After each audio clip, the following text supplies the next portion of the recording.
Howdy, folks. Welcome to the Deep Dive. I'm your trail guide. And today, well, we're roping in some serious wisdom about keeping your most vital muscle, that's your heart, strong and steady for the long haul. That's right.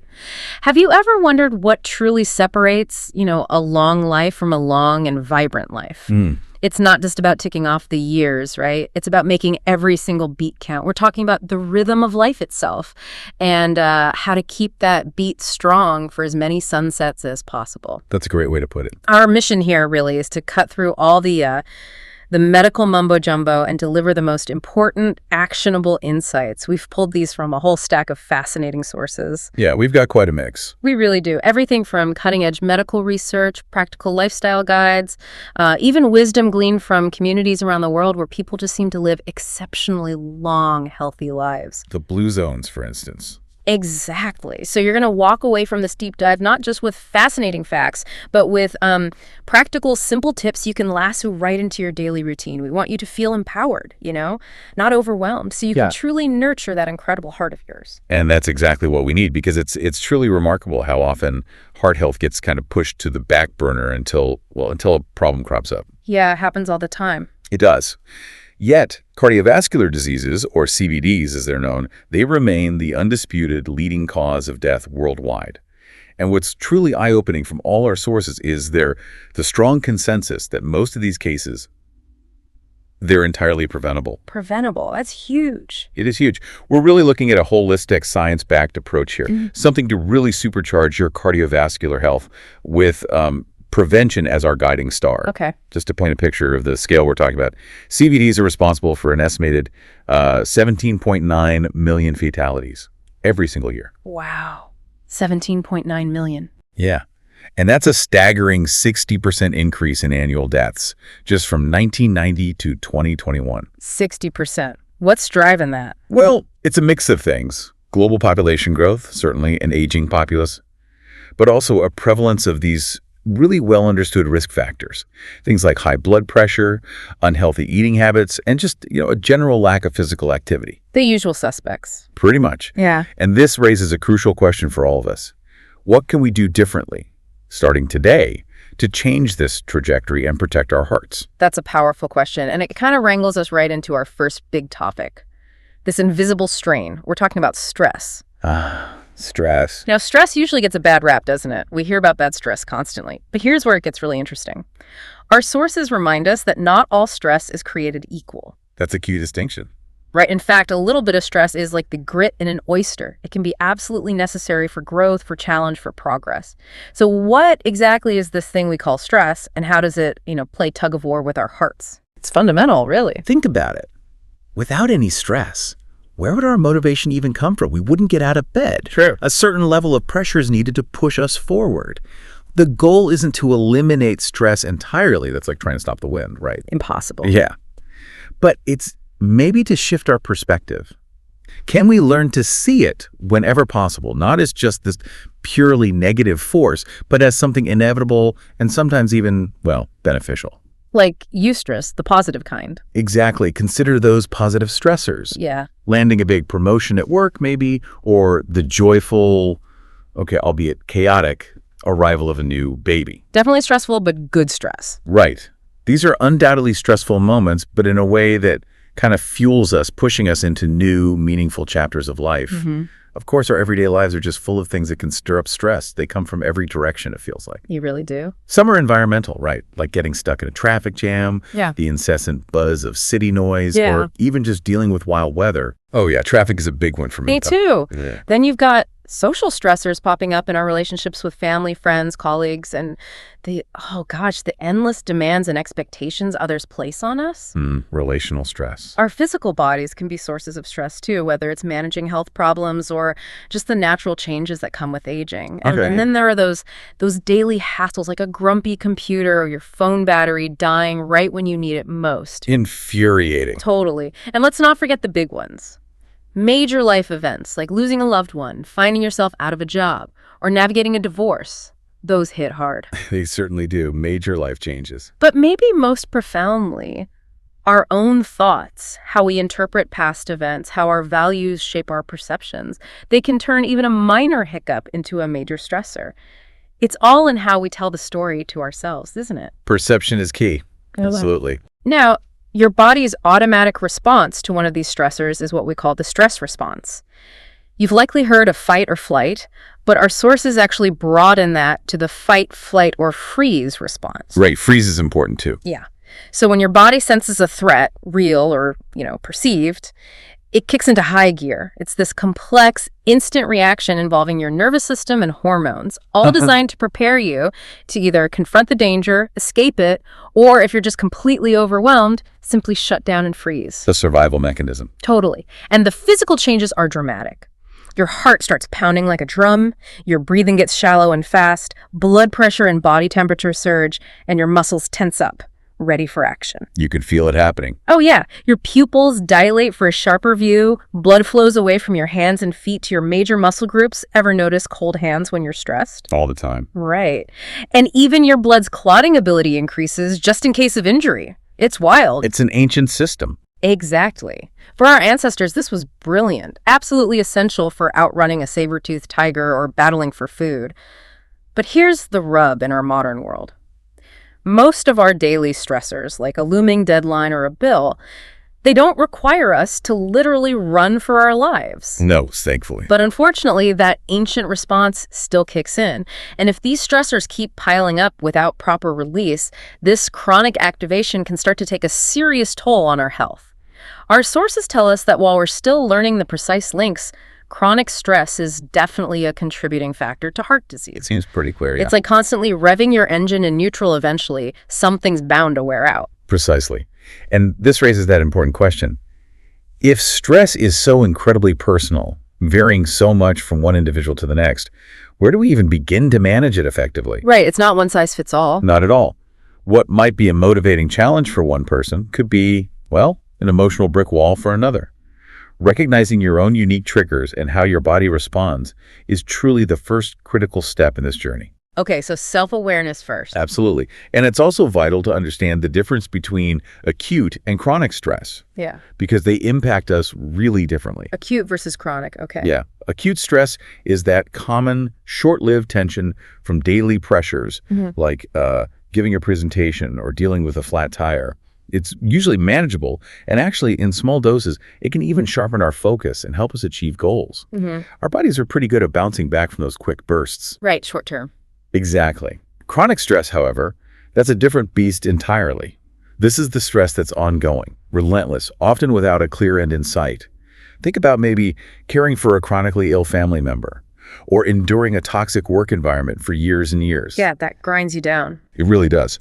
The body's response to chronic stress might be more subtle, less like a sudden jolt and more like a constant low hum of tension, but its effects are far more problematic and long-lasting.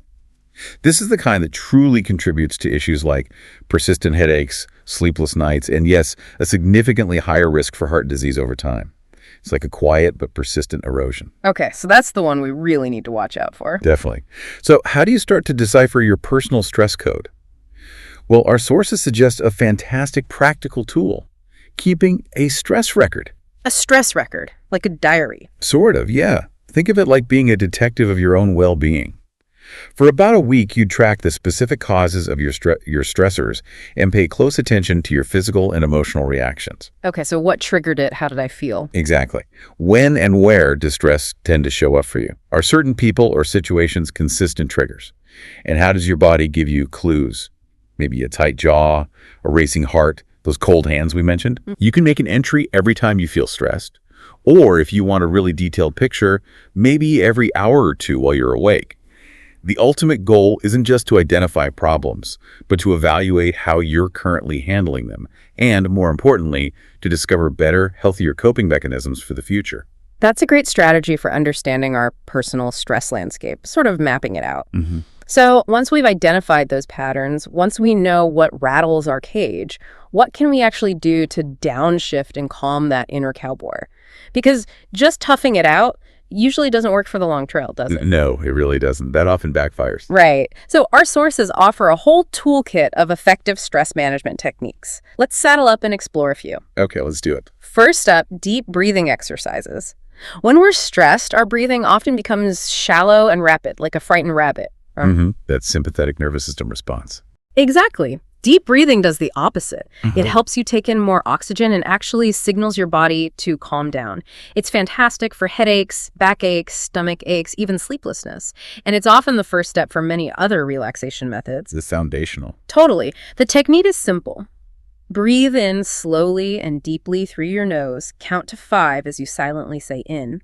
Feel your abdomen expand. Then, purse your lips slightly and exhale slowly, counting to 5 as you silently say out. Just repeat that for a couple of minutes. You can even visualize peaceful scenes like breathing in fresh mountain air or the scent of a wild rose. Simple but powerful. Very. Then there's visualization. Once you're deep breathing, you can create a relaxing mental scene. Close your eyes and picture a place where you feel completely at ease. Engage all your senses. What do you hear? What does the air feel like on your skin? Are there any comforting smells? Just focus on this scene until you feel genuinely relaxed. It's not just daydreaming, it's giving your mind a crucial rest. And sometimes your best ideas and solutions might just mosey on in after these quiet moments. Giving the subconscious space to work. Yeah. And meditation is another powerful practice. Find a quiet spot, dim the lights a bit, wear comfortable clothes. Sit upright, feet flat on the floor, hands gently in your lap. Focus your eyes on a spot a few feet ahead, letting your eyelids droop. Start with that deep breathing, and as you exhale, silently count 1, then 2, and so on up to 5. The idea is to gently clear your mind. If thoughts wander in, just acknowledge them without judgment and gently guide your focus back to your breath and counting. It takes practice, but it's very effective. Definitely. Then there's progressive muscle relaxation. This is about becoming really aware of tension in your body. It helps calm a racing heart and quick breathing, and it's a lifesaver for stress-related headaches and sleeplessness. Ah, I like this one. Yeah. You can do this lying down or sitting. Start with deep breaths. Then systematically tighten and release muscle groups, working your way up from your feet to your calves, thighs, glutes, abdomen, hands, arms, shoulders, and finally your face. As you inhale, tighten those muscles, hold for a few seconds, then relax completely as you exhale, feeling the tension melt away. Give yourself more time for the relaxation phase than the tightening. It's like teaching your body to truly let go. That contrast really helps you feel the relaxation. It does. And don't overlook simple stretches and self-massage. Simple movements like shoulder shrugs, reaching your arms high overhead, or gentle standing body rolls can release surprising amounts of tension. A quick foot massage, rubbing and squeezing from arch to toes, can also do wonders. These small physical actions tell your body it's okay to relax. Little resets throughout the day. Exactly. Finally, our sources talk about creating a personal stress management contract. This isn't some, legal document, but more a commitment to understanding your natural coping style. How you tend to react. Yeah. Are you an avoider who tends to withdraw and hope stress disappears? Or an approacher who worries and pushes through? Interesting distinction. It is. For avoiders, activities like meditation, long walks, or hot baths are often helpful. It's key for them to recognize physical signs of stress and maybe seek professional help for major crises. For approachers, exercises that demand concentration, like tennis, might be better than solitary activities like walking, which can just let worries replay in their head. Yeah, keeping the mind occupied. Right. Problem-solving techniques are crucial for managing their thoughts. And the heart of this contract involves 3 powerful strategies: identify, alter, adapt. Okay. First, identify and avoid stressors when you can. Can you bypass that noisy coffee shop, leave earlier to dodge rush hour, or simply walk away from an unproductive argument? Sometimes avoidance is the best strategy. Sometimes. Second, if you can't avoid it, try to alter the situation to get a more positive outcome. This means planning ahead, anticipating potential stress, and thinking about how you might change the circumstances. Maybe suggesting a new way to run a meeting or delegating a task. Being proactive. Exactly. And third, if you can't avoid or alter it, then you absolutely must adapt how you think, feel, or act. This is about changing your internal response. Can you practice forgiveness? Apologize if needed. Use positive self-talk like, I can handle this. Be less competitive, focus on the positive, or simply let go of the need for everything to be perfect. This framework really gives you the reins to ride out life's storms with a stronger heart. That's spot on. And if we consider the broader impact here, our thoughts literally shape our feelings and actions. Recognizing this power is fundamental, not just for feeling better in the moment, but for protecting your heart from that constant wear and tear of chronic psychological stress over the long term. Right, it's about resilience. Precisely. Dr. Albert Ellis, who is a real pioneer in this field, developed a simple but profound way to understand this called the ABC model. ABC. Yeah. The A stands for the activating event, just something that happens in your life. The B is for your beliefs or those inner dialogues, the often unspoken conversation you have with yourself about that event. The story we tell ourselves. Exactly. And C represents the consequences, your feelings and behaviors that directly spring from those beliefs, from the B. The crucial insight here is that your thoughts, those Bs, are the bridge between what happens to you and how you react. So it's not A directly causing C. No, it's ABC. For example, if you miss an exercise goal, that's A, the activating event, you might think, what's the point? I'll never get in shape. I'm such a failure. That's B, your inner dialogue. This leads to feelings of shame and disappointment. That's C, the consequences. And maybe a behavior like giving up on your workout for the rest of the week. Okay. I see that pattern. Right. At that B point, you have a choice to think rationally or irrationally. Rational thinking is like a clear, calm river. It's accurate, realistic, logical, and ultimately helps you. It accepts what's true, helps you navigate stress and conflict, and pushes you towards improvement. Healthy thinking. Yes. Irrational thoughts, however, are like a muddy, turbulent stream. Inaccurate, unrealistic, illogical, and ultimately self-defeating. They lead to stress, anxiety, sadness, anger, and actively block you from reaching your goals. We all fall into irrational thinking sometimes. It's just part of being human. For sure. The key is to challenge these irrational thoughts. Start by noticing your inner dialogues when you feel those negative emotions. Recall the feeling, then identify the specific thought behind it. Ask yourself, what thoughts do I need to shift to reduce this negative feeling? How do we want to feel and act? What can I tell myself to avoid being so hard on myself? It's like gently correcting a wild horse. You guide it back to the right path. Catching it and redirecting it. Exactly. A big part of this, for many people, is overcoming perfectionism. It sounds noble, doesn't it? I'm a perfectionist. But chasing perfection often leads to nothing but disappointment. Yeah, it's exhausting. Totally. If your only goal is flawless execution, you're setting yourself up for a fall. Overcoming it doesn't mean you stop trying your best. It means breaking that unhealthy link between perfection and your sense of satisfaction.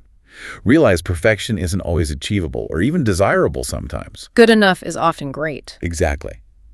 Ask yourself, what are the underlying fears driving this need to be perfect? Focus on the process of improvement, not just the final outcome. Give yourself deadlines, learn from small mistakes that are inevitable, and actually celebrate what you do right. Share your feelings, don't hide your imperfections, and set realistic goals. Honestly, happy memories often come from imperfect real-life situations. That's so true. And finally, we have positive self-talk and affirmations. Your internal dialogue dictates so much. If you tell yourself, I'm just too busy to exercise, well, you'll likely live into that belief. But if you say, I value my health and I will find small ways to be active today, you empower yourself. Changing the script. Precisely. Practice becoming aware of those negative thoughts, question their truth and rationality, and then actively swap them out for positive, helpful statements. If you're tempted to snack when you're not hungry, ask, am I truly hungry? Will this really make me feel better? Then replace it with something like, you know what? I'm not really hungry. I'll wait for dinner. Maybe I'll take a short walk instead. Don't become your own worst critic. Become your own best coach. Be your own cheerleader. Yeah. Daily affirmations, those positive statements like, I am capable, I can relax, I will make healthy choices, spoken out loud, perhaps while looking in a mirror, can actually help rewire your brain over time. Visualize yourself achieving these states. Give it a month, and you'll likely see a real difference in your resilience and self-esteem. This deliberate shift in thinking is truly a bedrock for a resilient heart. That's a powerful steer on managing the invisible stress. So we've talked about our minds, but let's get those boots moving. Everyone knows exercise is good for you, but what's the real how and why behind keeping your ticker in tip-top shape? Yeah, let's get physical. The general benefits of physical activity are like sunshine for your heart, widely understood, but always worth appreciating how truly profound they are. Regular movement lowers your risk of heart disease, helps manage your weight, blood pressure, cholesterol, and significantly reduces your risk of type 2 diabetes. All major factors. Absolutely. And what's truly encouraging from our sources is that you don't need to train for a marathon to reap rewards. Yeah. Even short bursts, like as little as 5 minutes, offer benefits. That's great news for busy people. Totally. So whether it's gardening, taking the stairs instead of the elevator, walking the dog, or even a bit of light housekeeping, every little bit counts towards your daily total. Of course, pushing yourself a little more gradually, increasing intensity, duration, and frequency will bring even bigger returns. But the main thing is just to get moving, folks. Find something you enjoy. Consistency over intensity sometimes. Exactly. For some concrete targets, the Mayo Clinic guidelines offer a pretty clear roadmap. They suggest aiming for at least 150 minutes a week of moderate aerobic exercise. Okay, 150 moderate. Yeah, think a brisk walk where you can comfortably chat but maybe can't quite belt out a full song. Or if you prefer to really kick up some dust, 75 minutes a week of vigorous aerobic activity like running, where you're breathing hard and can only manage a few words at a time. So half the time if it's more intense. Right. And on top of that aerobic stuff, they recommend 2 or more strength training sessions per week. This isn't just about building big muscles for show. It's about building strong support for your entire body, including making your heart work more efficiently. Supports overall function. Yep. So whether you're taking a leisurely stroll or hitting the trails hard, every step is truly a step towards a healthier heart. And if we connect this to the deeper workings of your body, exercise isn't merely about burning off some calories. It literally transforms the very structure and function of your cardiovascular system. It makes it incredibly resilient against stress and disease. Okay, so what's happening inside? Let's dig into some of these profound, maybe hidden benefits.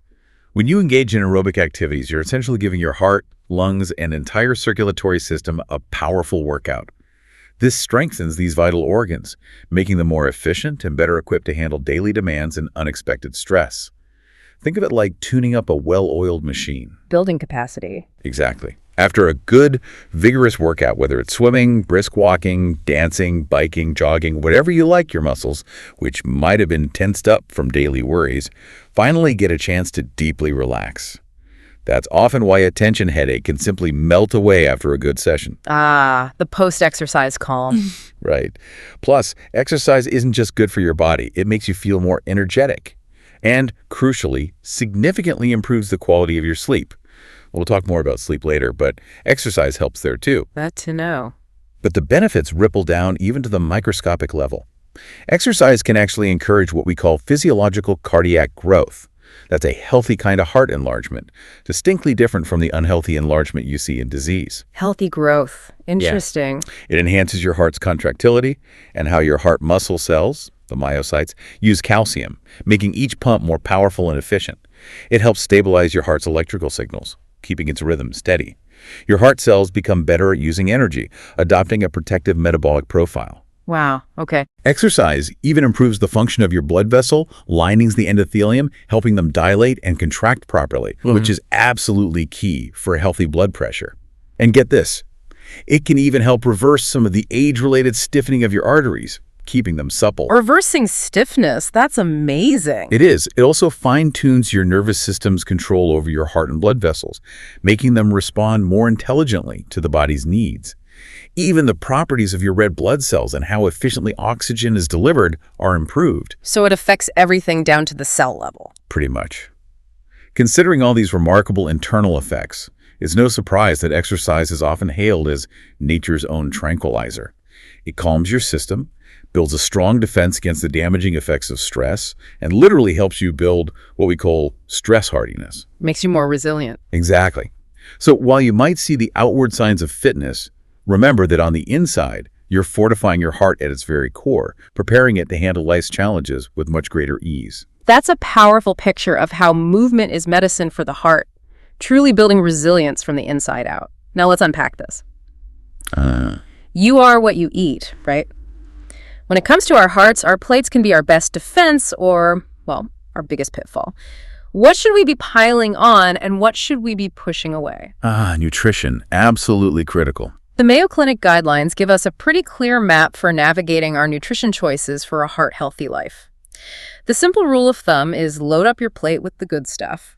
Make vegetables and fruits the true stars of every meal. Aim for a rainbow of colors. More plants, always good. Definitely. Bring in plenty of beans and other legumes. They're powerhouses of fiber and protein. For your protein, lean meats and fish are excellent choices, alongside low-fat or fat-free dairy. For carbohydrates, always go for whole grains like oats, brown rice, or whole wheat bread. And don't be shy about healthy fats, in moderation, of course, like olive oil and avocado. These are crucial for heart health. Good fats versus bad fats. Exactly. Now let's talk about what to rein in. A big one is salt and high-sodium meals. Too much salt can really stress your blood pressure. Huge impact on blood pressure. Yeah. Cut back on added sugars and sweetened drinks, which contribute to inflammation and unhealthy weight gain. Highly refined carbohydrates, like white bread and pasta, should be minimized. Alcohol, if consumed, should be in moderation. And it's really vital to limit highly processed foods, especially processed meats, which are often packed with unhealthy ingredients. Read those labels. Always. You'll also want to cut down on saturated fats found in red meat, full-fat dairy, and certain oils like palm and coconut oil. And strictly avoid trans fats, often lurking in fried fast food, some chips, and many baked goods. Trans fats are the worst. Pretty much. The good news is that these principles aren't just theoretical, they're woven into well-established eating plans. Two shining examples highlighted in our sources are the D-DAGE, or Dietary Approaches to Stop Hypertension Eating Plan, and the widely celebrated Mediterranean diet. Both offer flexible, delicious ways to integrate these heart-healthy principles into your daily life. And the Mediterranean diet in particular has so much research behind it. What's truly fascinating is that it isn't just a good diet. It's arguably the most extensively studied and evidence-backed eating pattern for preventing not only cardiovascular disease, but a whole host of other chronic ailments. Okay, so what makes it so special? What's the magic? Well, let's really get into the details. At its core, the Mediterranean diet emphasizes a high intake of fish, plenty of healthy monounsaturated fats, primarily from extra virgin olive oil, and an abundance of colorful fruits, fresh vegetables, robust whole grains, legumes, and nuts. Sounds delicious, actually. It really is. Yeah. For many in these traditional regions, a moderate amount of wine, usually 1 to 2 glasses a day, is also common, though it's worth noting that some groups, like the Adventists in the blue zones, abstain completely. Right, it varies a bit. It does. But the proven benefits are incredibly broad. This eating pattern drastically cuts the risk for or prevents not just CVD, but also things like breast cancer, depression, colorectal cancer, diabetes, obesity, asthma, erectile dysfunction, and even cognitive decline. Wow, that's a wide range. It is. It consistently improves what we call surrogate markers, like your waist-to-hip ratio, cholesterol levels, and markers of inflammation in your body. But more importantly, it directly impacts major health outcomes, reducing the risk of death and serious cardiovascular events. The big stuff. Exactly. The benefits observed with the Mediterranean diet actually rival the protective effects of many established medical interventions, things like aspirin, beta blockers, and even regular exercise in reducing CVD risk. The true secret, our sources emphasize, seems to lie in the synergy of all its components working together. So it's not just one thing, it's the whole package. Precisely. No single food or nutrient acts as powerfully alone as the whole diet does combined. This means it's the overall pattern, a lifelong commitment really, that truly yields the greatest benefits. Okay, so break down some of those key components for us. Sure. Let's start with omega-3 polyunsaturated fats, famously abundant in fish. The American Heart Association and American College of Cardiology suggest eating fish twice a week, particularly if you already have known heart disease. These fats are proven to improve your cholesterol profiles and help with blood pressure. Good old fish oil. Essentially, yeah. Yeah. While some early studies had mixed results, later, more robust analyses and controlled trials consistently show strong benefits, especially for those at moderate to high risk of heart disease. Okay, what else? Then we have unsaturated fats, with extra virgin olive oil leading the charge. This is a real cornerstone of the Mediterranean diet, offering a high concentration of healthy fats while minimizing saturated fats. Major health organizations strongly recommend replacing saturated and trans fats with these mono and polyunsaturated fats. So swap butter for olive oil. That's a great example. The magic in olive oil comes from its special natural compounds called phenolics. Think of them as tiny, powerful protectors that act as antioxidants, mopping up harmful free radicals and keeping your cells healthy. Phenolics. Got it. These phenolics reduce markers of oxidative stress, improve the function of your blood vessel linings, reduce systemic inflammation, and even boost cells that help repair your blood vessels. Studies show a clear link between higher olive oil intake and lower blood pressure. Impressive stuff from just oil. It is. Nuts and legumes are also crucial players. Moderate nut consumption shows strong, positive data improving cholesterol levels, reducing inflammation, enhancing blood vessel function, and lowering blood pressure. Replacing less healthy carbs or saturated fats with nuts significantly reduces CVD risk. Legumes, like beans and lentils, while maybe less studied in isolation, contribute powerful fiber and plant-based protein. Beans, good for the heart. Exactly. And whole grains contribute by improving blood sugar control, reducing inflammation, and positively impacting cholesterol and blood pressure. They also contain fermentable fibers, like inulin, which help your body manage fatty acids and even regulate hormones that control hunger, helping to prevent overeating. Keeps you full and balanced. Right. And of course, fruits and vegetables. Higher consumption is consistently linked to lower blood pressure and a healthier body weight. They improve lipid profiles and reduce harmful reactive oxygen species. They are really the non-negotiable foundation of this heart protective diet. Eat the rainbow. That's the mantra. Now, to make these principles actionable, here are some practical tips our sources suggest. Meal planning is your best friend. Make a weekly plan and stick to a grocery list. It avoids impulse buys. Saves time and stress, too. Definitely. For convenience, prep ingredients ahead, cook and freeze portions, or rely on quick, healthy options like smoothies. Learn to use your microwave effectively for healthy meals, not just reheating leftovers. Good point. When dining out, be smart. Plan to take half your meal home right away and check nutrition info online beforehand for chain restaurants.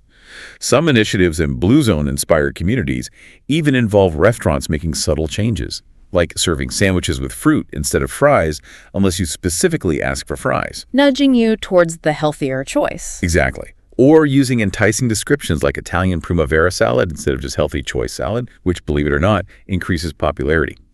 At the grocery store, look for longevity foods, tags, or healthier options deliberately placed in checkout aisles. Even in schools, simple policies like no eating in hallways can encourage healthier habits. These small, consistent steps, like tending a garden, truly cultivate a powerful, heart-protective lifestyle over time. That's an incredible blueprint for what we put on our plates. Really practical stuff. But there's another crucial, often overlooked pillar of heart health that literally sustains us in our downtime: sleep. Let's unpack this. We spend about a third of our lives doing it, maybe more, maybe less. But how often do we really think about how sleep impacts our heart health? It's more than just feeling rested, right? Oh, absolutely. It's vastly more than just feeling rested. The quality and quantity of our sleep profoundly impact our heart. Okay. It's during sleep that our body performs vital maintenance work, regulating inflammation, blood pressure, and cholesterol levels. Housekeeping for the body. Exactly. Our sources reveal a fascinating insight. For those who skimp on sleep during the week, simply sleeping in on weekends can actually reduce the risk of heart disease by a significant 19%. 19%, just from catching up on sleep. Apparently so. Now, that's not a license to burn the candle at both ends all week, obviously. Right, disclaimer needed. Yes. But it powerfully underscores the restorative nature of sleep.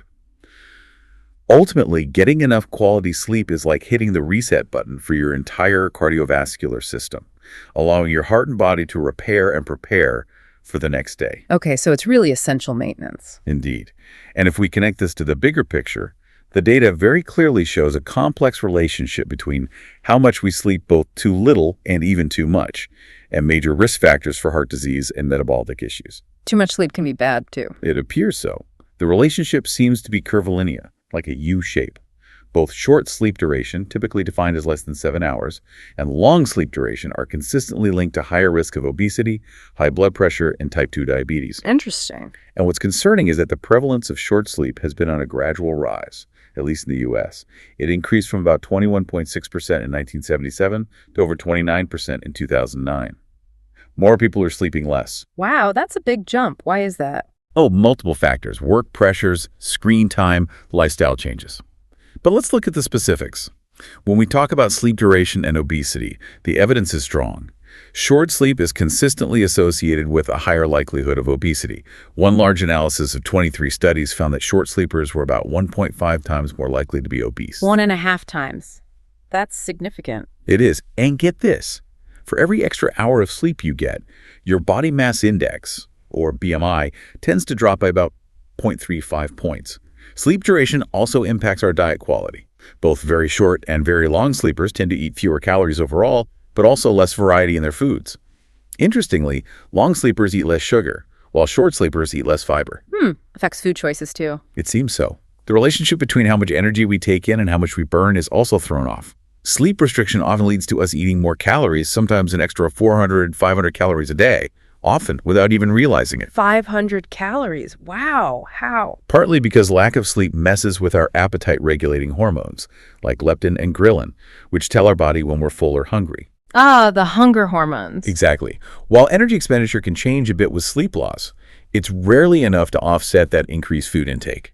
And surprisingly, if you restrict sleep while trying to lose weight, you tend to lose more muscle mass and less fat mass, which isn't ideal for long-term health or metabolism. Okay, so sleep is critical for weight management too. Absolutely. Beyond obesity, sleep duration impacts other cardiometabolic risk factors. Short sleep is strongly linked to the risk of developing metabolic syndrome.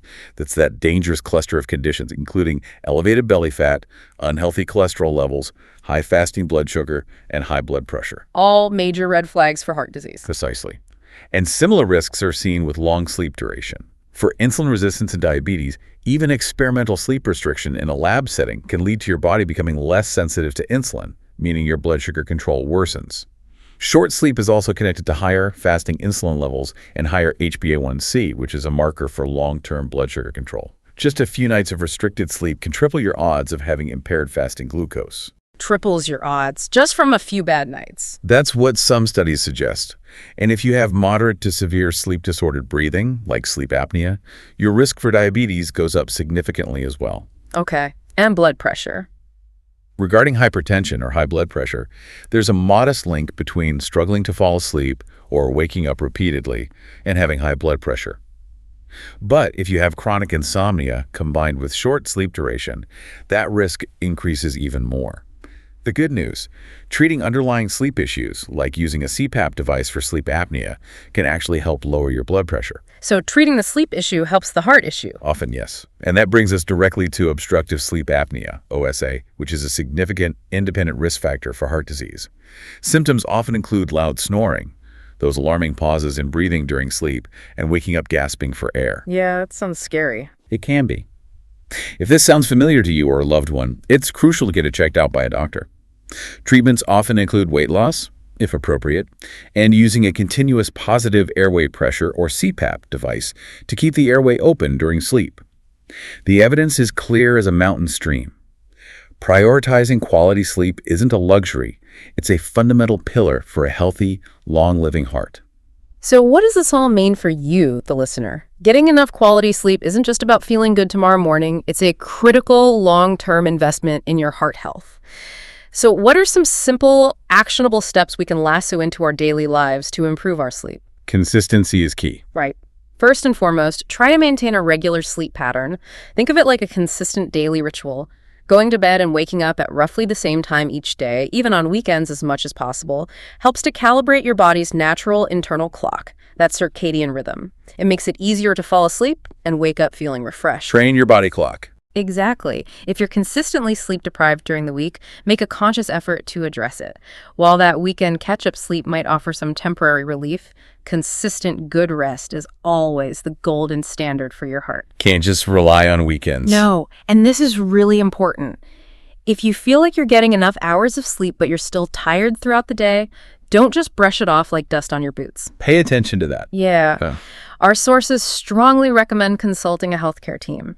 Persistent tiredness could be a sign of an underlying issue, like that obstructive sleep apnea we just talked about, or something else. Early detection and management of such conditions are absolutely vital for preventing more serious heart problems down the road. So listen to your body and don't hesitate to seek professional guidance if something feels off. Your heart will definitely thank you for it. Absolutely. Now, here's where it gets truly fascinating, I think. What if your environment, the place you live, and your connections with other people are just as vital to your heart health as what you eat and how much you move? The bigger picture. It's exactly. Let's take a visionary trip to the famed blue zones to find out. The concept of blue zones offers some incredibly profound lessons about longevity. Take the Danish twin study, for instance, which beautifully showed that only about 20% of how long the average person lives is determined by their genes. Only 20%. Only about 20%. That means a whopping 80% is influenced by lifestyle and environment. So a researcher named Dan Buettner, who founded the Blue Zones concept, set out to reverse engineer longevity. With support from National Geographic and the National Institute on Aging, his team identified 5 remarkable pockets across the globe: Ikaria in Greece, Loma Linda, California, Nicoya, Costa Rica, Okinawa, Japan, and Sardinia, Italy. Okay, I've heard of these places. Right. What's special is that people in these regions consistently live verifiably longer, healthier lives. And the key insight that really resonated with me from the research, these centenarians didn't decide to pursue longevity. They lived in environments that naturally fostered it. Longevity wasn't some goal they were striving for. It was a beautiful byproduct of their daily lives. Wow, so the environment did the heavy lifting. In many ways, yes. Bjotner identified 9 shared lifestyle characteristics, which he wisely termed the Power 9, the principles, that consistently appeared across all 5 Blue Zone environments. Let's quickly explore these guiding principles. Okay, the Power 9. First, activity. The move naturally principle. People in Blue Zones aren't hitting the gym for structured workouts like we often think we need to. Instead, they're sort of nudged into movement almost every 20 minutes throughout their day.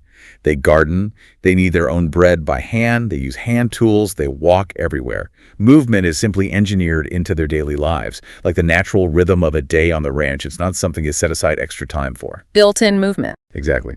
Second, outlook. This principle has 2 crucial parts. Downshift refers to having daily rituals that actively reduce stress and reverse the inflammation that stress causes. These rituals vary. It could be prayer, honoring ancestors, taking a midday nap, or even a simple happy hour with friends. The second part is purpose. Having a clear sense of purpose, a reason to wake up each morning, their ikigai in Okinawa or plan de vida in Nicoya, is strongly associated with a 15% lower risk of dying and living up to 7 years longer. Purpose adds years to your life. The data suggests it does. Third, diet. 3 powerful components here. Wine at 5 suggests moderate alcohol consumption, usually 1 to 2 glasses a day, maybe up to 4 for some. But notably, the Adventists in Loma Linda abstain entirely. Plant Slant highlights that a staggering 95% of centenarians in these zones primarily ate plant-based diets. Beans are a huge staple, inexpensive, packed with fiber, protein, and nutritionally rich. They favor whole grains and traditional sourdough breads. And finally, the 80% rule focuses on strategies to prevent overeating. This might be a Confucian mantra to stop eating when you're 80% full, eating slowly, avoiding screens during meals, or always eating with family. They typically eat their largest meal for breakfast, a smaller lunch, and the smallest meal of the day is dinner. Hara hachibu, right? The Okinawan saying. Exactly. And fourth, connections. This seems to be the bedrock underlying all the other healthy behaviors, and it also has 3 vital aspects. Loved ones first means strong, deep relationships with spouses and children. Aging parents are kept close by, not just cared for, but valued as sources of wisdom and family history. Belong emphasizes that people in Blue Zones tend to belong to a faith-based community. Studies show that individuals who regularly attend a faith-based service live anywhere from 4 to 14 years longer. Wow, 4 to 14 years just from community belonging. It's a strong correlation. And finally, Right Tribe highlights that health behaviors are incredibly contagious. The longest-lived people actively curate social circles that support healthy behaviors. They understand that positive habits, just like negative ones like obesity, smoking, and loneliness, spread through social networks. These principles collectively demonstrate that longevity is less about individual willpower and more about living in an environment that naturally encourages healthy choices and strong, supportive social bonds. It's a powerful testament to the idea that your surroundings profoundly shape your destiny. That's a truly inspiring glimpse into how these traditional communities thrive. It makes so much sense. But this raises an important question. How do we translate these powerful, almost organic principles from those maybe more isolated Blue Zones into our complex modern lives? That's the million-dollar question, isn't it? The life radius approach offers a compelling answer. It basically shows us that systemic environmental changes have a far greater and more lasting impact on population health than relying solely on individual willpower. Okay, life radius. Tell me more. Think about it. In many modern societies, we spend billions, literally billions, annually on diets, gym memberships, supplements. Yet this individual-focused approach often leads to short-term wins followed by long-term setbacks. Our sources highlight that within just 3 months of starting a diet, maybe 10% quit, and after 2 years, less than 5% are still following it. Yeah, those stats are grim. They are. Exercise programs show a similar pattern. True impact on life expectancy requires interventions that last decades, not just months. The life radius approach is about strategically optimizing the environment where people spend about 80% of their lives. It was inspired partly by the incredible success story of North Karelia, Finland.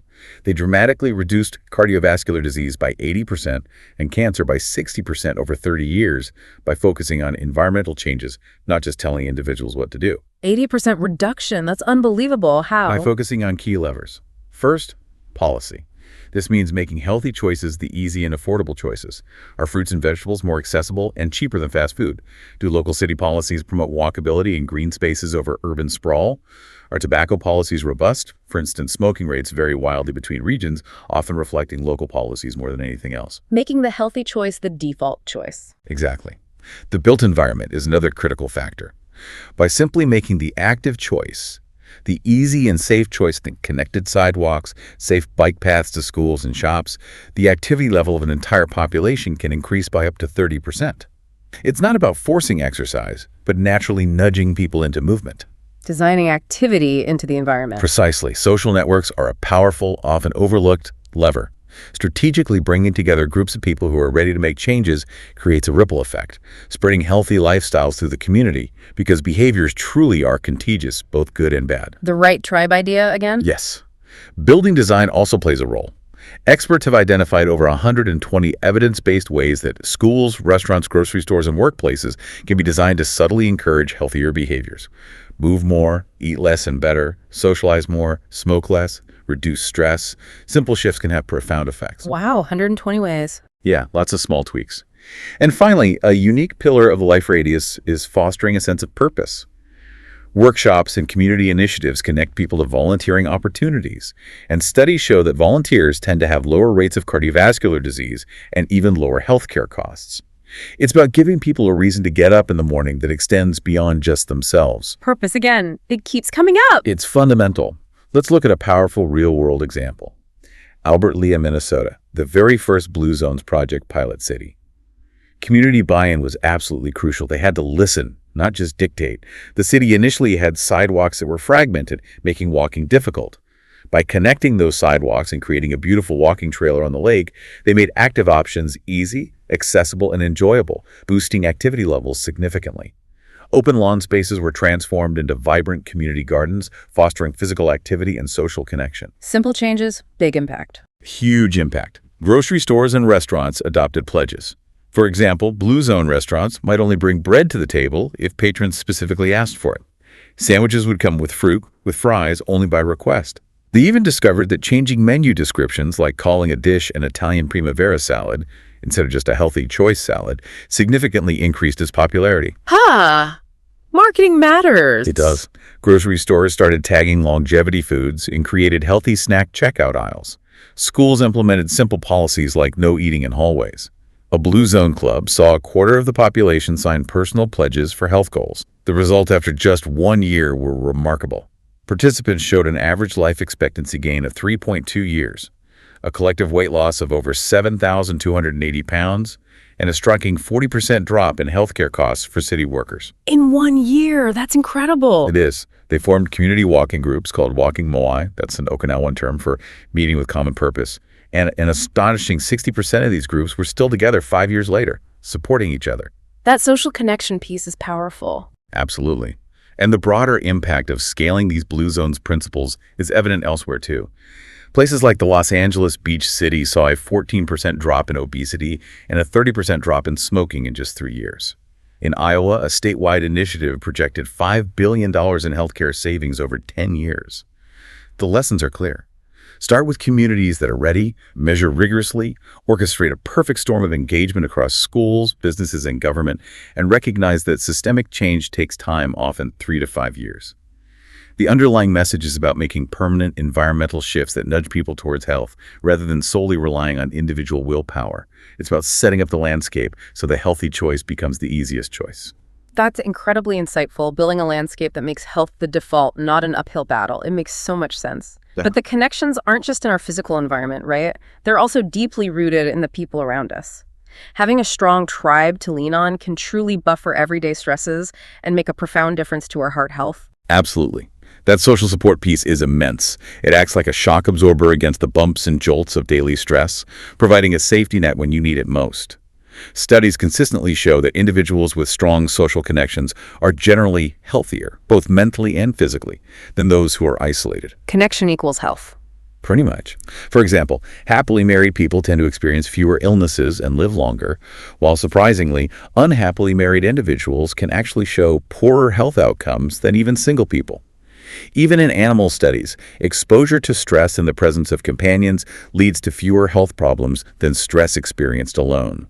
And when it comes to achieving personal goals, the support from others, a parent, a spouse, a teacher, a friend, consistently enhances your chances of success. We need each other. We really do. Our sources identify various types of social support, each playing a unique role. There's affection and emotional support.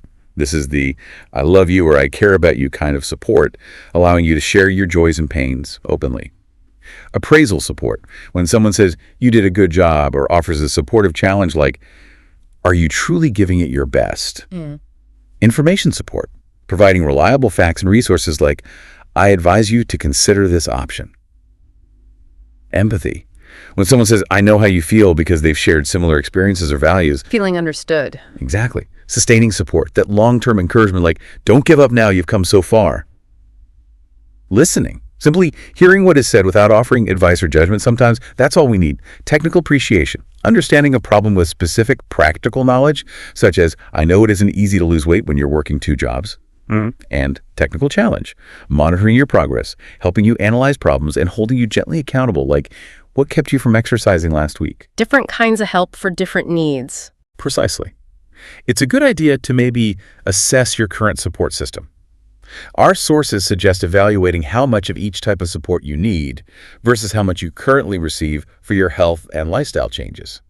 Identifying any gaps is the crucial first step. Okay, see where the shortfalls are. Right. Then you can actively work on developing new support systems.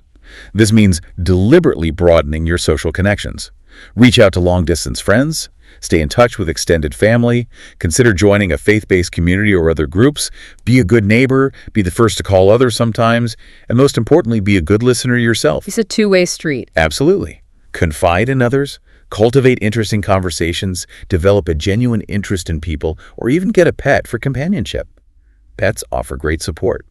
Volunteering or joining clubs with shared interests are fantastic ways to build reciprocal relationships.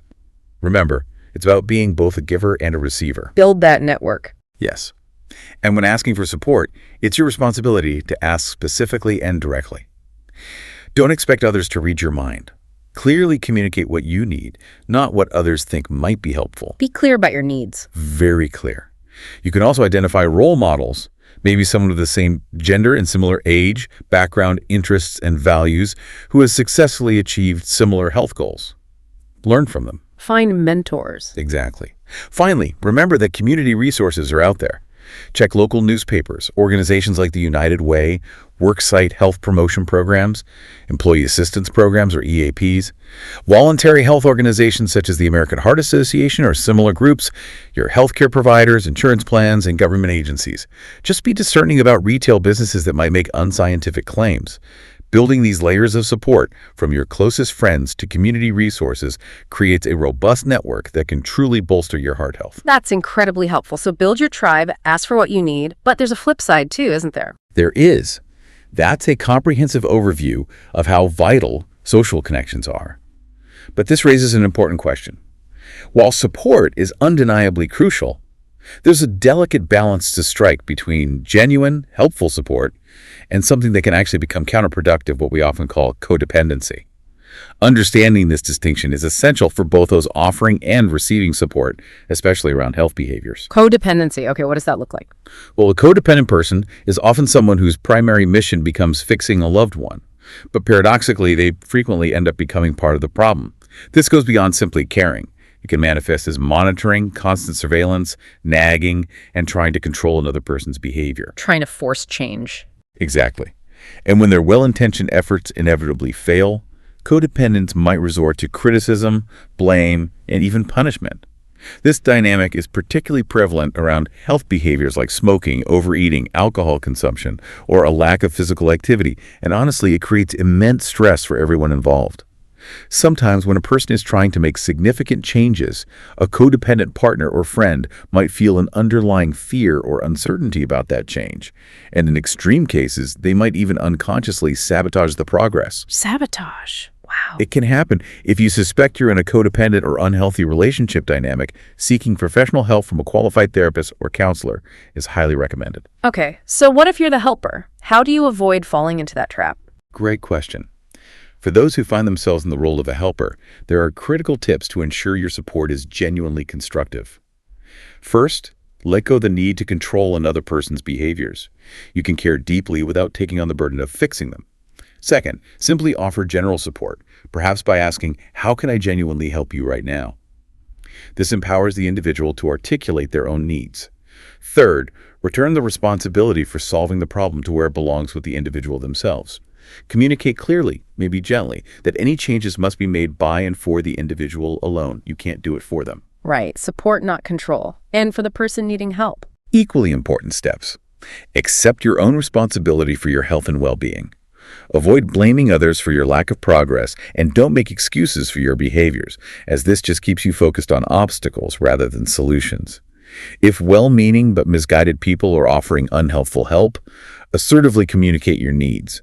Gently point out that while you appreciate their efforts, their specific approach isn't what you need right now, and then clearly articulate the type of help and support you do want.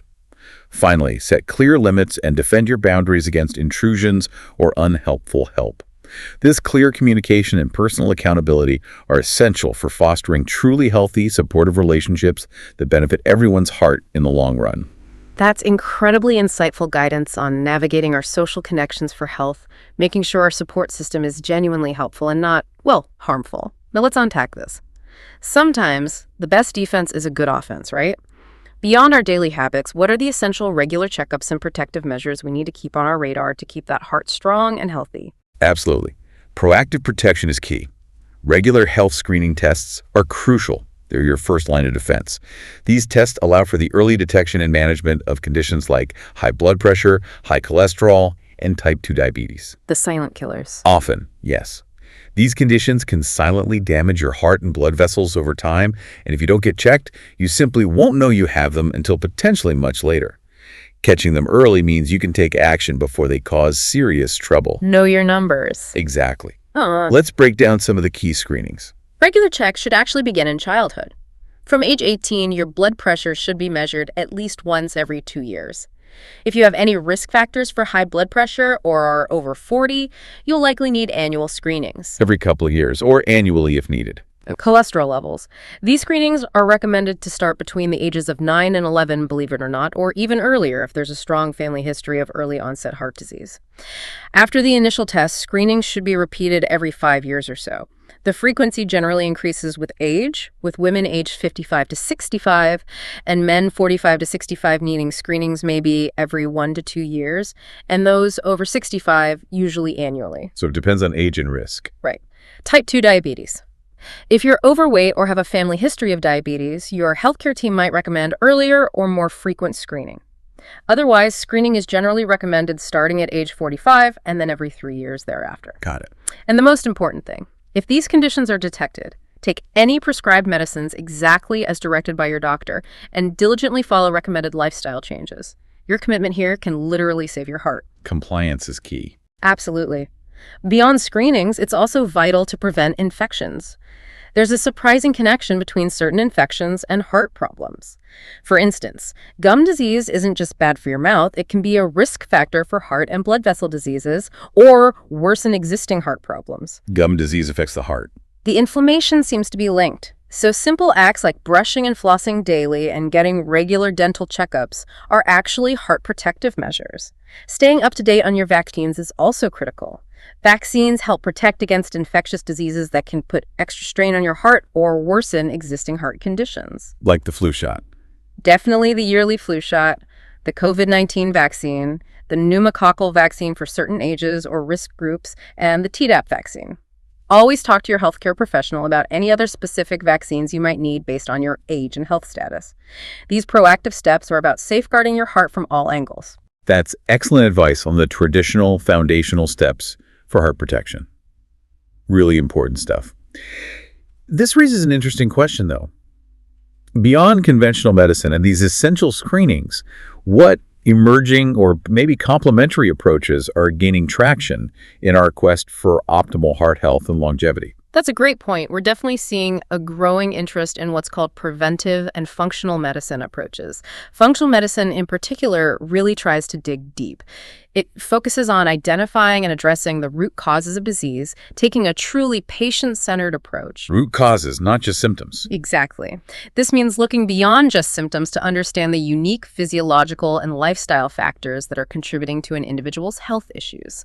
Preventive strategies within this framework often include highly personalized nutrition plans, specific lifestyle modifications tailored just for that person, and maybe targeted therapies designed to optimize heart health and prevent disease from even getting a foothold. It's really about building robust health from the ground up. Personalized prevention. Precisely.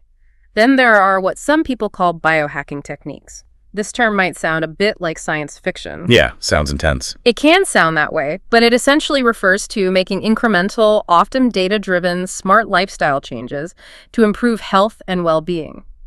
For cardiovascular health, examples might include practices like intermittent fasting, which involves cycling between periods of eating and fasting, and has shown some positive effects on metabolic markers relevant to heart health in certain studies. Intermittent fasting, okay. Another example might be cold exposure therapy, like cold showers or ice baths, which some proponents believe improves circulatory health and reduces inflammation, though more research is needed there. And of course, wearable technology, like smartwatches and rings that monitor heart rate variability, sleep patterns, activity levels, and other key health metrics, falls into this category. These empower individuals with real-time data about their body's responses. Using tech to track health. Yes. However, it's really crucial to approach any biohacking techniques cautiously and always under professional guidance. While some of these ideas are exciting, individual responses can vary greatly, and not all techniques are universally beneficial or safe without expert oversight. These innovations, though, when combined thoughtfully with time-tested prevention strategies, offer new avenues for us to take even greater control of our heart's longevity. So what does this all mean, folks? After all this, we've taken a real deep dive to what it takes to cultivate a truly heart-healthy life, a life brimming with vitality and, well, purpose. We've explored everything from understanding and managing the subtle yet powerful impact of stress on our cardiovascular system. Managing that stress response. Through harnessing the incredible power of movement through exercise and nourishing our bodies with that Mediterranean-inspired plate that offers profound synergistic benefits. Fueling the body right. We've also shown a bright light on the vital, often undervalued, role of quality sleep and learned incredible lessons from the blue zones, emphasizing the environmental and social aspects that naturally nudge people towards exceptional longevity. The power of environment and connection. Right. And of course, we can't forget the proactive protection offered by regular health screenings and some of these emerging preventive approaches. Yeah. This isn't just about dodging illness, folks. It's about building a life filled with energy, resilience, and joy, keeping that incredible heart of yours beating strong for every single adventure ahead. That's beautifully put. And if we connect this to the bigger picture, the journey to a strong heart and longevity isn't really about chasing perfection or even about those individual heroic efforts that are just, frankly, unsustainable in the long run for most people. Yeah, burnout is real. It is. It's more about making consistent, informed choices and wisely shaping an environment both internal in our thoughts and habits and external in our communities and connections that continuously nudges us towards well-being. So this raises an important question for you, our listener, as you head out from this deep dive. What one small, consistent change will you commit to this week to strengthen your heart's rhythm? Just one small thing. Just one step on the trail. We hope this deep dive is giving you some powerful insights to take charge of your cardiovascular health. Keep learning, keep living, and keep that incredible heart beating strong. Until next time, stay curious and healthy.